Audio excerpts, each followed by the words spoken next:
नमस्कार,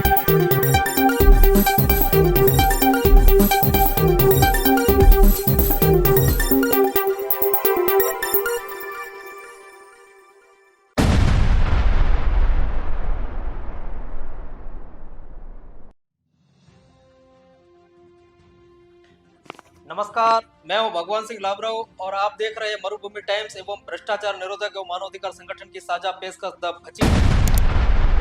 आपने सुना होगा, पहला सुख निरोगी काया, दूसरा सुख जेब में माया। आपके पहले सुख के लिए भगवान आपसे आपका दूसरा सुख मांगता है। जी हाँ, जब भी आप बीमार होते हो तो आप डॉक्टर के पास जाते हो। डॉक्टर आपका जीवन बचाता है, इसलिए उसे भगवान का दर्जा दिया जाता है। और माया के लिए इन भगवानों ने ऐसे मंदिर यानी कि हॉस्पिटल, क्लिनिक और लेबोरेटरीज खोल रखी है जिसका कोई प्रयोजन ही नहीं है। आपने अक्सर न्यूज चैनल और समाचार पत्रों में सुना होगा कि झोला छाप डॉक्टर के द्वारा किए गए इलाज से मरीज की मौत हो जाती है या फिर मरीज के स्वास्थ्य को और ज्यादा नुकसान हो जाता है।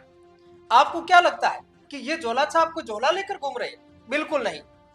इन्होंने क्लिनिक, लेबोरेटरीज और हॉस्पिटल खोल रखे जहां आप अपनी बीमारी का इलाज करवाने जाते हैं। आज हम आपको बताएंगे कि बाड़मेर जिले में कितने हॉस्पिटल, कितने क्लिनिक और कितनी लेबोरेटरीज है जो रजिस्टर्ड है और नियमों पर खरी उतरती है। भारत सरकार ने सन 2010 में क्लिनिकल एस्टेब्लिशमेंट एक्ट के नाम से एक कानून लेकर आई थी, जिसके अनुसार हर हॉस्पिटल, क्लिनिक और लेबोरेटरीज को जिला रजिस्ट्रीकरण प्राधिकरण में रजिस्टर करवाना जरूरी होता है। यह रजिस्ट्रेशन 1 वर्ष के लिए और अस्थायी होता है। इन नैदानिक स्थापनों को चलाने के लिए हर साल रजिस्ट्रेशन रिन्यू करवाना होता है। कोई व्यक्ति किसी नैदानिक स्थापन को तभी चलाएगा जब उसे इस अधिनियम के उपबंधों के अनुसार सम्यक रूप से रजिस्ट्रीकृत किया गया हो। हमने जब ईटेक, जो कि बायोमेडिकल वेस्ट प्रबंधन की कंपनी है, उसकी वेबसाइट को खंगाला तो हमें पता चला कि केवल बाड़मेर जिले में 100 प्राइवेट हॉस्पिटल्स, लेबोरेटरीज और क्लिनिक मौजूद है।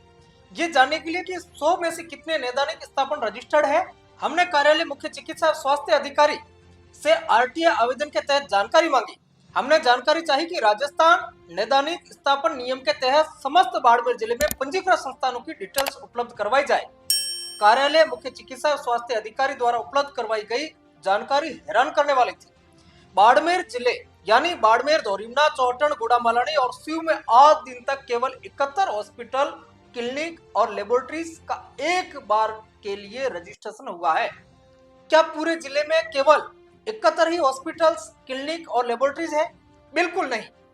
ये 71 स्थापन वो है जिन्होंने एक बार रजिस्ट्रेशन करवाया है। इनके अलावा संचालित सैकड़ों अन्य हॉस्पिटल्स, क्लिनिक्स और लेबोरेटरीज ने तो एक बार भी रजिस्ट्रेशन नहीं करवाया। उस रजिस्ट्रेशन को रिन्यू करवाना तो दूर की बात है। इसमें भी चौंकाने वाला आंकड़ा यह था कि 71 में से केवल 10 ही वैध रजिस्ट्रेशन में थे, बाकी 61 का रजिस्ट्रेशन एक्सपायर हो चुका है। इन्हें जो रजिस्ट्रेशन हर साल करवाना था वो इन्होंने करवाया ही नहीं।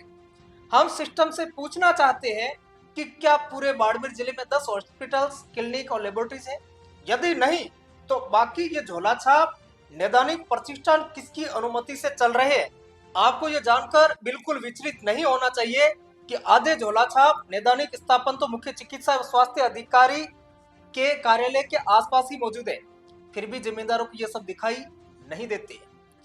अब हम आपको बताते हैं कि एक और सच्चाई जिसने यह साबित कर दिया है कि भारत वाकई भगवान भरोसे ही चल रहा है। हॉस्पिटल्स, क्लिनिक और लेबोरेटरी से निकलने वाला कचरा कोई नॉर्मल कचरा नहीं होता है। इस कचरे को बायोमेडिकल वेस्ट कहा जाता है। बायोमेडिकल वेस्ट 2016 के नियमों के अनुसार बायोमेडिकल वेस्ट का संग्रहण एवं निस्तारण उपयुक्त तरीके से होना चाहिए। नैदानिक स्थापनों से निकलने वाले कचरे को 4 अलग अलग डिब्बों में इकट्ठा करना होता है और फिर सरकार द्वारा निर्धारित कंपनी को सुपुर्द कर देना है और वो कंपनी उस कचरे को अपने प्लांट में निस्तारित करेगी। बाड़मेर जिले के समस्त हॉस्पिटल्स, लेबोरेटरीज और क्लिनिक से कचरा एकत्रित करने एवं निस्तारित करने का टेंडर ईटेक नाम की कंपनी को मिला था। समस्त हॉस्पिटल्स, लेबोरेटरीज और क्लिनिक संचालकों को आवश्यक रूप से इस संबंध में ईटेक कंपनी से एग्रीमेंट करना था ताकि घातक बायोमेडिकल वेस्ट को उपयुक्त तरीके से निस्तांतरित किया जा सके। ईटेक की वेबसाइट के अनुसार 30 सरकारी, प्राथमिक एवं सामुदायिक स्वास्थ्य केंद्रों ने बायो वेस्ट मैनेजमेंट कंपनी के साथ एग्रीमेंट ही नहीं किया। खुद सरकारी स्थापनों एवं उनके जिम्मेदारों ने नियमों की धज्जियां उड़ा दी। जब हमने प्राइवेट हॉस्पिटल्स, क्लिनिक्स एवं लेबोरेटरीज के बारे में छानबीन की तो ईटेक की वेबसाइट पर हमने पाया कि बाड़मेर जिले के 100 स्थापनों में से केवल 5 ने ही बायोवेस्ट मैनेजमेंट के लिए अनुबंध किया और उसमें से भी बाड़मेर शहर में मात्र एक प्राइवेट हॉस्पिटल बालाजी हॉस्पिटल ने बायो वेस्ट मैनेजमेंट के लिए एग्रीमेंट किया है। जब मरुभूमि टाइम्स ने ईटेक कंपनी के मैनेजर मनीष कुमार से बात की तो उन्होंने क्या बताया, आप खुद सुनिए। नमस्कार मनीष जी, मैं मरुभूमि टाइम्स से बात कर रहा हूँ। हाँ सर, बोलिए। सर, हमारे संज्ञान में आया है, एक्चुअली हमने ईटेक प्रोजेक्ट आपकी जो वेबसाइट है वहीं से चेक किया है कि बाड़मेर डिस्ट्रिक्ट में जो पीएससी और सीएससी है उनका बायोमेडिकल वेस्ट के लिए है वो एग्रीमेंट नहीं हो रखा है। क्या कहेंगे सर इस बारे में? नहीं, जब हमने काम चालू किया था जिस समय जो हमारे को सूची दी गई थी उस सूची के हिसाब से हमने कैंप लगा के सभी के अनुबंध करके और सर्विसेज चालू कर दी थी। और उसके बाद में गवर्नमेंट ने कुछ बदलाव करके कुछ सब सेंटर को पीएससी में अपग्रेड किया, जो जिसकी सूची हमारे पास में उस समय उपलब्ध नहीं थी, जिसका अनुबंध लंबित पड़ा हुआ था। उसको उनको पूछने पर सीएमएचओ ऑफिस में भी हम लोगों ने बोला था कि साहब कुछ ऐसी यूपीएससी और पीएससी है जो अभी नई बनी है, उनके अनुबंध करने हैं अपने को। तो उन्होंने बोला हम करवाते हैं, हम राज्य सरकार से उसके लिए मार्गदर्शन मांग लेते हैं। जी। तो ना जो आपकी वेबसाइट पे ये करीबन 30 ऐसी पीएससीज और सीएससीज और यूपीएससीज है जिसपे एग्रीमेंट नहीं हो रखा है सर। जी, हमारे को तो क्या है कि जो गाइडलाइन है उसके हिसाब से हमारी वेबसाइट पे जो सूची आती है उसमें से जो अनुबंध हो गए, मेंबर नॉन मेंबर, सबकी लिस्ट हमारे को डालनी रहती है और टाइम टू टाइम उसको अपडेट भी करना रहता है। जी सर जी, अब बात करते हैं सर जो मेंबर लिस्ट है और प्राइवेट हॉस्पिटल्स की। प्राइवेट हॉस्पिटल्स में तो सर बाड़मेर जिले के वो मात्र 5 ऐसे हैं जिन्होंने आपके साथ एग्रीमेंट किया है, बाकी वालों ने नहीं किया है। क्या आपने इन्फॉर्म किया था सर उनको? सभी को सूचना दे चुके हैं सर। सीएमएचओ साहब ने भी इनको सबको लेटर निकाला था कॉमन और सबको सूचित कर दिया गया था कि भाई ये सर्विसेज यहाँ पे चालू हो गई है और ये जो आपके यहाँ पे बायोमेडिकल वेस्ट जनरेट हो रहा है उसका साइंटिफिकली डिस्पोजल करने के लिए आपको एग्रीमेंट करना चाहिए और इसको करके और आप पूरा करें काम को। तो क्या रिस्पॉन्स रहा सर? कुछ लोगों का इंटरेस्ट हुआ, जिनका हुआ उनके अनुबंध करके और उनके वहाँ पे सर्विस चालू कर दी गई। कुछ लोग कहते हैं कि साहब अभी हमारे को आईएमए से हम पूछेंगे, रात के रेट ज्यादा है, रेट कम है। मैंने कहा रेट तो जो राज्य सरकार के निविदा के अंदर जारी हुई है वही रेट रहेगी, उसमें कोई भी चेंजेस हम नहीं कर सकते। तो जब सर ये बायोमेडिकल वेस्ट है प्रॉपरली गाइडलाइन के अकॉर्डिंग डिस्पोज नहीं हो रहा है तो पॉल्यूशन कंट्रोल बोर्ड कोई एक्शन नहीं लेता क्या सर? पॉल्यूशन कंट्रोल बोर्ड भी नोटिस इशू करते हैं सर इन लोगों को। कुछ स्टाफ की कमी के कारण इंस्पेक्शन नहीं हो पाते पॉल्यूशन कंट्रोल बोर्ड द्वारा।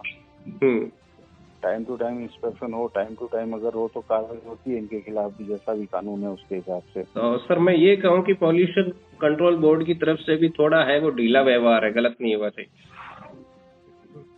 नहीं, उन लोगों के पास में बहुत सारा काम रहता है, इंडस्ट्रीज का भी है और वो लोग नोटिस इशू करते हैं। उनके पास में जो भी रिन्यूअल के लिए जाते हैं उनके पास में रिन्यूअल की कोई भी एप्लीकेशन जो जाएगी वो रिन्यूअल उनका कंसेंट का जब भी होता है जब वो लोग हमसे मेंबरशिप लेके जाएं। जी सर, है ना। तो इनको क्या है, हॉस्पिटल को जैसे 5 साल के लिए ऑथराइजेशन दीजिए तो उसके बाद में वो वापिस 5 साल बाद में जाते हैं। तो उनके रिन्यूअल जैसे जैसे रिन्यूअल आएंगे वैसे वैसे ये जो है वो उसमें आएंगे मैकेनिज्म में अपने इसके। हम लोगों ने परस्यू कर लिया है सबको, हम लोगों ने सबको जानकारी दे दी है। पेपर में भी एक हमने विज्ञप्ति निकाल दी थी कि भाई ये जो है चालू हो गई है, इसके अंदर आप लोगों को सदस्य बनना है। सदस्य बन के अपना जो भी वेस्ट उत्पन्न हो रहा है बायोमेडिकल वेस्ट उसका उचित तरीके से निस्तारण करवाएं। जी मनीष जी, हम लोगों के पास में वही है कि वो आईएमए को बोलते हैं, आईएमए वाले डिसीजन करेंगे, जबकि ये कानूनी प्रक्रिया है, कानून के अंदर करना मैंडेटरी है सभी को। हाँ, मैं ना एक्ट को पढ़ रहे थे, उनमें लिखा हुआ है कि बायोमेडिकल वेस्ट है वो प्रॉपरली डिस्पोज होना चाहिए। ये नॉर्मल कचरा नहीं होता बिकॉज उसमें इन्फेक्शन वगैरह फैलने की बहुत संभावनाएं रहती है। ये संक्रामक कचरा है, इससे कई तरह की बीमारियां आम जन में फैल सकती है।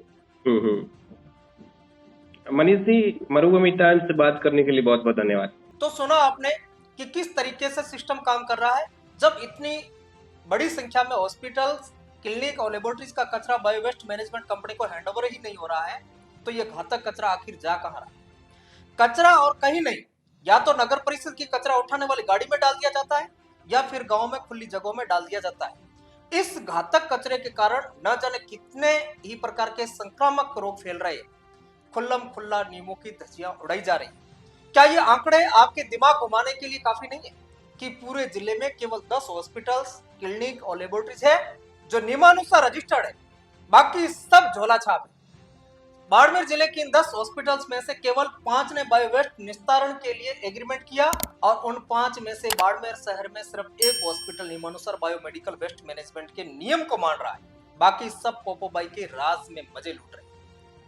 क्लिनिकल एस्टेब्लिशमेंट एक्ट 2010 और बायोमेडिकल वेस्ट मैनेजमेंट रूल 2016, इन दोनों कानून की स्केल पर जब सारे प्राइवेट हॉस्पिटल्स, क्लिनिक्स और लेबोरेटरीज को मापते हैं तो सिर्फ 2 हॉस्पिटल लीगल पाए जाते हैं, बाकी सब फर्जी है। हमने जब कुछ प्राइवेट हॉस्पिटल से संपर्क किया तो उन्होंने फर्जी एडिटेड रजिस्ट्रेशन सर्टिफिकेट दिखाए।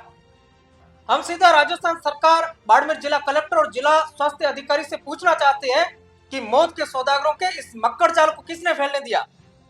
धन कमाने के लिए जनता की जिंदगियों से खेलने का लाइसेंस इन्हें किसने दिया? खुल्लम खुल्ला कानून की धज्जियां उड़ रही है, इन सब पर कार्रवाई क्यों नहीं?